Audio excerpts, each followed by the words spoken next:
श्री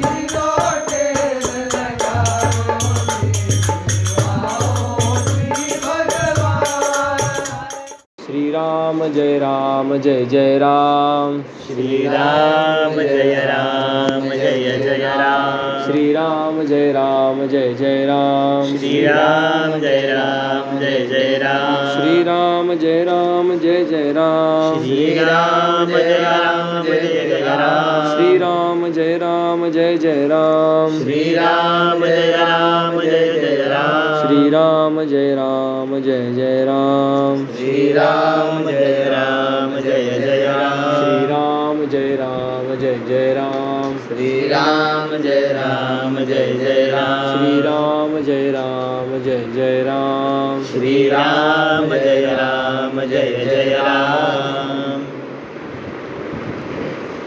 वर्णानाम् अर्थसङ्घानां रसानां छन्दसामपि मङ्गलानां च कर्तारौ वन्दे वाणी विनायकौ। त्वमेव माता च पिता त्वमेव त्वमेव बन्धुश्च सखा त्वमेव त्वमेव विद्या द्रविणं त्वमेव सर्वं मम देवदेव। गुरुर्ब्रह्मा गुरुर्विष्णु गुरुर्देवो महेश्वरा। गुरुसाक्षात् परब्रह्म तस्मै श्रीगुरवे नमः। कृष्णाय वासुदेवाय हरये परमात्मने प्रणतक्लेशनाशाय गोविन्दाय नमो नमः। वसुदेवसुतं देवं कंसचाणूरमर्दनं देवकी परमानन्दं कृष्णं वन्दे जगद्गुरुं। कृष्णं वन्दे जगद्गुरुं। कृष्णं वन्दे जगद्गुरुं। नारायण नारायण नारायण। आज विक्रम संवत 2083 का आषाढ़ शुक्ल पूर्णिमा के अंतर्गत जो गुरु पूर्णिमा का उत्सव है, इसको हम सब ने बहुत आह्लादित होकर के मनाया। हम लोगों ने देखा हमारे आचार्यों का अद्भुत जो वैभव है, वो वैभव क्यों है? क्योंकि ये परंपरा भगवान से चली आ रही है। चाहे वो शंकर परंपरा हो, चाहे वो श्री वैष्णव माने रामानुज परंपरा हो, वल्लभ परंपरा हो और अन्य कोई भी परंपरा हो, जो परंपरा भगवान से चली आ रही है, ऐसे उन परंपराओं का वैभव अनंत है। और उस सब का दर्शन मूर्तिमंत स्वरूप में हम आप सभी लोग नाना प्रकार के आयोजनों से करते हैं। सैकड़ों हजारों की संख्या में लोग बाग, जैसे कोई खड़ी शक्कर का टुकड़ा होता है तो कैसे चींटियाँ उसके पास लाइन लगा लेती है, उसी प्रकार इस आध्यात्मिकता की पराकाष्ठा में पहुँचे हमारे आचार्यों के पास जन सामान्य की भीड़ उमड़ती है। ये वैभव सहज नहीं है, ये वैभव केवल परंपरा से जुड़ने के कारण है। आप देखो, इतने सारे सिने स्टार है, फिल्म स्टार है, फलाना है, ढीकड़ा है, लोग पता नहीं क्या क्या करके प्रसिद्ध हो जाते हैं, परंतु सात्विक पद्धति से, परंपरागत पद्धति से जिनका वैभव है, वो बात बहुत निराली है और वह वैभव अखंड है। ऐसा नहीं है कि कुछ स्टंट किया है इसलिए वो वैभव प्राप्त हो गया है। जब पूज्य स्वामी जी राम मंदिर अयोध्या के कोषाध्यक्ष नहीं थे, तब भी उनका वैभव था, और आज वे उस पद पर आसीन हैं तो भी उनका वैभव है। उसी प्रकार से संतों में, आचार्यों में कोई किसी पद पे प्रतिष्ठित हो अथवा न हो, किंतु वो भगवान की परंपरा से जुड़े हैं, विशुद्ध भक्ति से जुड़े हुए हैं, और इसलिए उनका वैभव अनंत है। हमको एक बात याद आती है कि आज सारी दुनिया, माने पहले से ही ये जो माया में अटकी हुई दुनिया है, वह दुनिया अपने नाम को चमकाने में लगी हुई रहती है ना। अपना इंस्टाग्राम अकाउंट बनाते हैं, अपना वो आईडी बनाते हैं, अपना फ़ोटो पोस्ट करते हैं, और लोग कोई उसकी तारीफ़ कर दे, कोई उसका जो है गुणगान कर दे, ऐसी अपेक्षा से अपना नाम कीर्ति बढ़ाने में लगे हुए रहते हैं। अरे उनकी हयाती में, माने उनकी इस धरती पर शरीर रूपी उपस्थिति में भी उनका जो है वैभव कायम नहीं होता, तो उनके जाने के पश्चात तो दूर की बात है। परंतु जिन्होंने भगवान के नाम का आश्रय लिया है, जिन्होंने भगवान के काम का, कार्य का आश्रय लिया है, ऐसे जिन्होंने भगवान के कीर्ति का गुण गाया है, ऐसे उन सब की कीर्ति अनंत समय तक चली रहती है। इसका हमने अनुभव किया है, उदाहरण ऐसे देखे हैं। हमारे परिचय में, हमारे देखने में, हमारे जानने में जितनी संत परंपरा है, उन सारे संतों ने अपना गुणगान नहीं किया, उन सारे संतों ने भगवान के नाम गुण और नाम गुण और परंपरा का उन्होंने क्या किया है, गुणगान किया है। नाम गुण लीला का उन्होंने आश्रय लिया है। और क्योंकि उन्होंने भगवान का आश्रय लिया, भगवान जो है वे अनंत है, अनादि हैं और भगवान हमेशा रहने वाले हैं, इसलिए भगवान का गुणगान करने वाले उन सभी का वैभव भी अनंत हो गया, सब काल के लिए हो गया। उनका वैभव होवे इसलिए उन्होंने भगवान का गुणगान नहीं किया, वे तो भगवान के प्रेम में पड़ गए, भगवान से एक रूप हो गए। चाहे जिस क्षेत्र के व्यक्ति हो, चाहे जो कार्य करने वाले हो, चाहे वो भागवताचार्य हो, वो कर्मकांड करने वाले हो, वो केवल भजन करने वाले हो, और भी कुछ करने वाले हो, किसी भी क्षेत्र के महापुरुष हो जो वेद विद्या को अथवा संस्कृत विद्या को प्राप्त करके अपना जो है जीवनचर्या चला रहे हैं, पर उन्होंने अगर मध्य में भगवान को जो रख करके है वो फिर अपना काम किया है, तो सर्वत्र उनका जो है वैभव हुआ है, कीर्ति हुई है। तो भगवान सर्वोपरि है, भगवान सर्वोपरि है और भगवान से ही सब कुछ है। और इसीलिए आपने देखा होगा कि भगवान बीच में रख करके आचार्यों ने सारा काम किया है। मेरा फोटो लो, ऐसा कहीं पर भी नहीं है। ये तो व्यवस्था के अंतर्गत लाइव स्ट्रीमिंग होता है, आचार्य हैं तो शिष्यों को उनके प्रति भाव होता है, तो वे उनकी महिमा में जो है वो गुणगान करते हैं, पर आचार्य कभी ये नहीं सोचते कि मैं आचार्य हूँ। तो इस गुरु शिष्य परंपरा में एक महत्वपूर्ण बात है, शिष्य को ऐसा शास्त्रों में कहा है, महापुरुषों ने ऐसा कहा है कि शिष्य ने ऐसा सोचना चाहिए कि हमारे आचार्य ही सर्वोपरि हैं, आचार्य आज्ञा ही सर्वोपरि है और वो भगवत तुल्य है। अथवा वो तो कहा गया ना, गुरु गोविंद दोनों खड़े काके लागू जाए, बलिहारी जाऊं गुरु के जिसने गोविंद दिया बताए। इसका ये मतलब है कि गुरु जी और गोविंद जी माने भगवान आमने सामने खड़े हैं, तो भक्त पूछता है किसको पहले चरण प्रक्षालन करूं, पहले किसको नमन करूं, किसको प्रणाम करूं। तो वर्णन किया है कि पहले गुरु जी को करना है। क्यों? क्योंकि गुरु जी ने ही तो बताया ये गोविंद है, ये भगवान है। और हम लोगों की स्थिति में तो जोरदार जो है स्थिति है। क्या स्थिति जोरदार है? गुरु भी वही है और गोविंद भी वही है, नाम है ना आचार्यों का नाम। तो इस प्रकार से कहने का मतलब है कि विद्यार्थी का जो भाव है, जो अनुयायी है, उसका जो भाव है वो ये होना चाहिए कि गुरु ही हमारे भगवान हैं, गुरु सर्वोपरि हैं। और गुरु का ये भाव होना चाहिए, ऐसा वर्णन किया है शास्त्रों में अथवा महापुरुषों ने कि गुरु का ये भाव है कि मैं तो इनकी सेवा करने में हूँ। ऐसा नहीं गुरु जी बोलेंगे आओ आओ हमारी सेवा करो। गुरु की ये भावना होती है कि प्रत्येक शिष्य की वो किसी न किसी पद्धति से सेवा करे। माने कैसे? माने वो जाके शिष्य के चरण थोड़ी दबाएंगे, शिष्य की सेवा माने शिष्य को परोसेंगे, ऐसा नहीं। शिष्य की प्रत्येक बात के ऊपर उनका ध्यान रहता है, उनकी कृपा दृष्टि रहती है। उस कृपा दृष्टि रूप से वे अपने शिष्यों की क्या करते हैं? सेवा करते हैं। ऐसी अनेक संत परंपरा है जहाँ पर भारतवर्ष में पिछले 100 वर्ष में जहाँ हमको देखने के लिए मिलता है कि संतों का, आचार्यों का जो वात्सल्य भाव है वो बहुत अनंत है, वह समुद्र के जैसा विराट और सखोल है। जहाँ आपको देखने को मिलता है कि जो चिंता पिताजी करते हैं, माताजी करते हैं, पर पिताजी और माताजी का समन्वय कर करके दोनों का एक हो करके जो आपको चिंता करने वाले आपकी जो है उसको गुरु तत्व कहा गया है। ऐसे हमारे आचार्यों की परंपरा है और ये इस रूप से हमारी चिंता करके, हमारे लिए कल्याण का विचार करके, हमारे ऊपर अहेतु की कृपा करके हमको भगवान से जोड़ने वाले हमारे आचार्य जन जो हैं वे क्या है? वे इस प्रकार से हमारी सेवा ही तो कर रहे हैं। तो गुरुओं का भाव, आचार्यों का भाव ये होता है कि ये हमारे, हमको इनका काम करना है, और जो अनुयायी है उनका भाव होता है कि हमको इनका काम करना है, माने गुरु जी का, आचार्यों का काम करना है। तो ये परस्पर प्रीति का जो संबंध है, जो भगवत माने क्या बोलते हैं, भगवान वाला जो संबंध है, ये संबंध गुरु जी से है।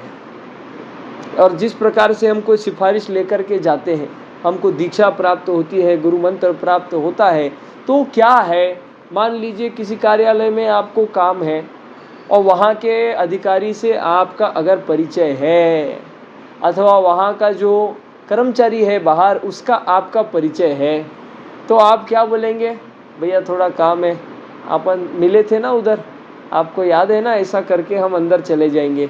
अथवा अधिकारी अंदर से बोलेगा, बोले वो फला फला हमारा व्यक्ति आएगा, है ना। तो उतना तो हमारा है नहीं कि भगवान जो है हमको बुलाए, बोले हाँ इसने बहुत भजन किया है इसको बुलाओ। हम तो पापी लोग हैं सब लोग, बहुत अपने को भजन करना है, भगवान का काम करना है। पर जो आचार्य जन है ये भगवान के द्वार के कर्मचारी जैसे हैं, भगवान के अर्चक हैं, भगवान के पुजारी हैं। और उनको भगवान के जो अर्चक हैं, जो भगवान के द्वार पे हैं, उनको अगर हम कहेंगे, उनका हमारा परिचय अगर हो गया तो वो हमारे को सहज भगवान के पास क्या हो जाएगा, एंट्री मिल जाएगा। इसीलिए आचार्य अभिमान होता है कि मैं फला फला का शिष्य हूँ, मैं अमुक आचार्यों का शिष्य हूँ, ऐसा। हाँ, इस प्रकार से जो है गुरु शिष्य का संबंध होता है। आई बात ध्यान में। तो गुरु जी का ऐसा महत्व है। तो बिना गुरु के क्या है, भगवान का भजन नहीं होता है भैया, हैं। हर एक को कोई ना कोई गुरु मिला है, हर एक को कोई ना कोई मार्गदर्शक मिला है, वो मार्गदर्शक ही गुरु है। आध्यात्मिक पटल पर, आध्यात्मिक मार्ग में, आध्यात्मिक जो पथ है उसमें उस पथिक को जो मार्ग दिखाने वाला है, जो उसको दिशा दर्शन करने वाला है, जो उसको डायरेक्शन देने वाला है, वही उसका गुरु है। और पारंपरिक पद्धति से गुरु मंत्र को प्राप्त किया जाता है। जैसे शंख चक्र आदि प्राप्त करते हैं श्री वैष्णव परंपरा में, अथवा नाना प्रकार की जो है पद्धतियां हैं मंत्र देने की। तो उस प्रकार से वो एक प्रकार का हमारा वैकुंठ जाने का लाइसेंस है भैया। तुलसी की कंठी है, माथे के ऊपर का जो स्वरूप का तिलक है, हाँ, शंख चक्र है, अथवा बाण, और जो है मैंने रामानंदी संप्रदाय में जिस प्रकार से दीक्षा दी जाती है, अथवा बाकी और संप्रदाय में भी जिस प्रकार से दीक्षा दी जाती है, वे सब हमारे भगवान के पास जाने वाले लाइसेंस है। मतलब लेते ही हमारा वैकुंठागमन हो जाएगा ऐसा नहीं है, वैकुंठवास हो जाएगा ऐसा नहीं। मतलब जब भी हम जाएंगे तो वो क्या हो जाएगा, हमारे लाइसेंस के भांति काम करेगा। तो इस प्रकार से आचार्य महिमा को जानना चाहिए, आचार्य महिमा को जीना चाहिए, आचार्य महिमा का प्रचार प्रसार करना चाहिए। यही गुरु परंपरा का सार है। यह गुरु परंपरा इतनी अद्भुत है कि हमारे पीढ़ियों दर पीढ़ियों को इससे जुड़े हुए सब लोग थे, उनका कल्याण से कल्याण, लौकिक अलौकिक सब प्रकार से उनका कल्याण होते गया। और ये बात पाश्चात्मिक देशों को, पाश्चात्मिक आसुरी शक्तियों से देखा नहीं गया। और इसलिए आज भी वे नाना प्रकार की षड्यंत्रों को कर करके हमारे इस व्यवस्था को नष्ट करना चाहते हैं। हजारों लाखों ग्रंथों से सुशोभित जो हमारे ग्रंथालय थे, वेद विद्यालय थे, और भी बड़े विद्यालय थे, उन सबको उन्होंने नष्ट भ्रष्ट किया। 1000 वर्षों से इस अद्भुत, अद्वितीय और मानवता के लिए परिपूर्ण ऐसी परंपरा को, व्यवस्था को नष्ट भ्रष्ट करने का इन पाखंडियों ने, इन पाश्चात्मिकों ने, इन अम्लेच्छों ने संकल्प करके रखा हुआ है। और अभी हमने देखा रिसेंट में जो दिल्ली में जो सब प्रकार हुआ, इसी षड्यंत्र का तहत था। और वो क्या हुआ वो तो लंबी चर्चा का विषय है। उसमें ऐसा किया गया, विद्यार्थियों के मुद्दों को रख करके और फिर उनके कंधे पर भलते ही लोग जो है बंदूक लगा करके जो है अपनी गोलियां दाग रहे थे।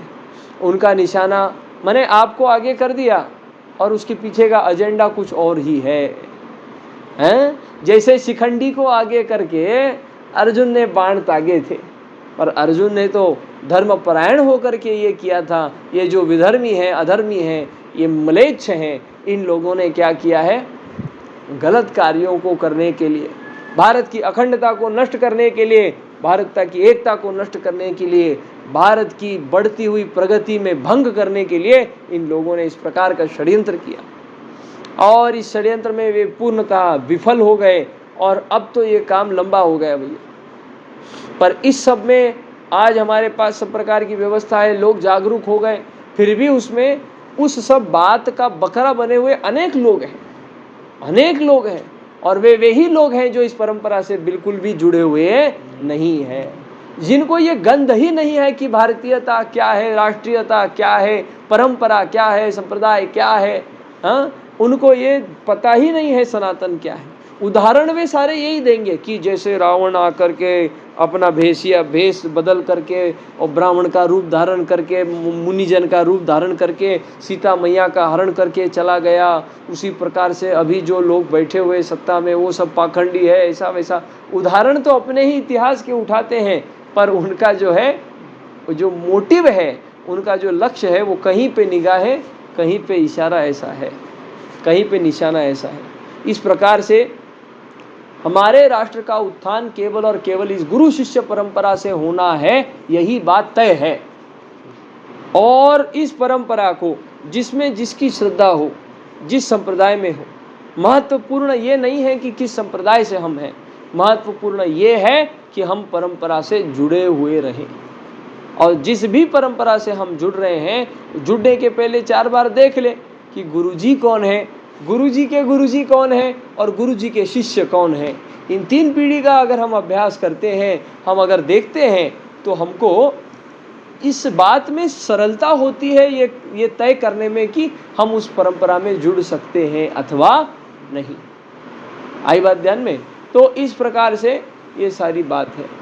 गुरु शिष्य परंपरा की जो व्यवस्था है, यही हमारे परंपरा की अखंडता का मूल भाव है, मूल कारण है, मूल तत्व है, मूल सिद्धांत है। और इसलिए हम लोगों को इस परंपरा को कायम रखने में अग्रसर रहना चाहिए, हमको इसमें एक्टिवली काम करना चाहिए। आई बात ध्यान में?